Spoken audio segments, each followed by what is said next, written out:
We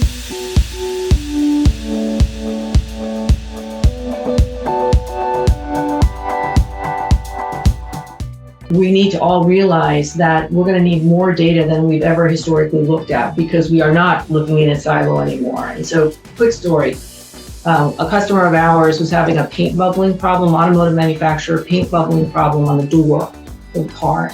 Took in the data, which included data from the MES system, from the SCADA systems, from the process historian, but it didn't include any ambient data because they didn't think it was necessary. And when someone finally said, oh, you know what, let's take a look at the ambient data, right? Because they're not making a car in a vacuum. They're making a car on a line next to 5 other lines that are also making cars.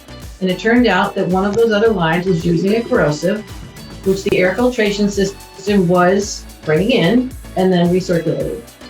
And it was the corrosive that was causing the bubbling on the car. Data was always there. The air filtration system was censored, so the data was available because they didn't think they needed it.